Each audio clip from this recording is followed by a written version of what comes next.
coming in at number 13 on our list is Looper from RNG.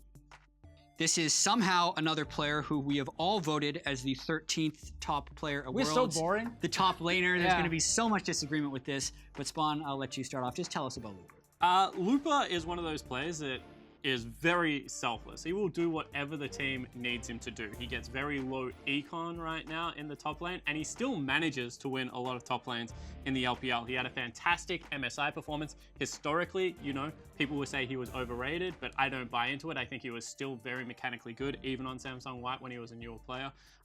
And moving into this split where bottom lane became such a focus for RNG, he would consistently build advantages still. And I'm talking, he was on an island. I think he got one gank sub 10 minutes from MLXG in the whole of the playoffs. So Looper for me is just a fantastic all-round player, can play carries, had Quinn games earlier in the year, had tank games, plays APs. He really is a complete package for top laners. And I see Looper as being incredibly versatile. And there's ways you could fault him or credit him for being this. Like, the team doesn't play through Looper. Why is that? Well, it's because they have a giant resource hog in the bottom lane that needs all of it, and Looper still holds his own very well. So for me, subjectively, I credit him for that because he is exceedingly good at playing with very low resources and still looks like he's making a large impact on pretty much every game on the second place team from the LPL. So all of those things have me ranking Looper pretty high. Yeah, he went from being very overrated, I feel, in Season 4 when he was on one of the greatest lineups of all time, to now actually being very underrated by a lot of people because you don't see Looper specifically win games for RNG due to the fact they have like someone like Uzi sitting down the bottom lane. I think Looper is one of the very few Koreans who went to China and actually got better. But he also got better because he doesn't need necessarily to improve in terms of communication and teamwork. He just had to improve his individual skill because he was always a good teleporter. He was always known as that guy who just sat top lane, then you did something bot lane, he would TP down and he would be just fine. Now, he still has the same skill sets, he just got even better mechanically. From talking to some of the Western players that played against him at MSI, they were like, this guy is just so good 1v1, like people don't see it, but he makes all the right moves, he's hard to gank.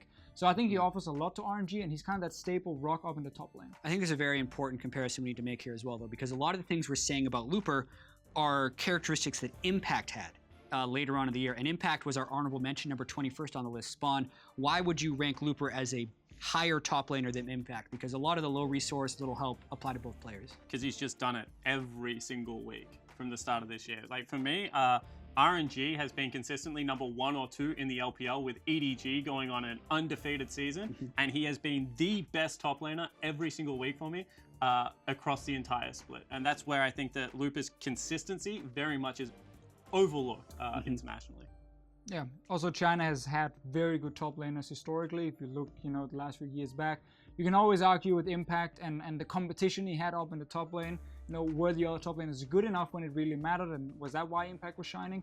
I think Looper has shown against both people, you know, at MSI international stages in the LPL that he's definitely one of the best top laners, and that's why he's ranked up here. But I actually think he's the kind of guy who can look much weaker at a tournament like this. If RNG is struggling on a macro level and teams are camping him because they know he won't get any help, he's gonna look really, really bad. So I wouldn't be surprised to see people after this tournament, if RNG doesn't do well, talk about, how is Looper number 13? What are you guys doing? That's terrible. But that's because the guy doesn't get any help. He's on his own. If he gets camped, it's honestly not on Looper, it's on the team. I think that's why we make these lists. It's to encourage discussion. It is. Top lane wise, 3rd ranked top laner on our list. The highest ranked top laner from the LPL, that'll be Looper at number 13.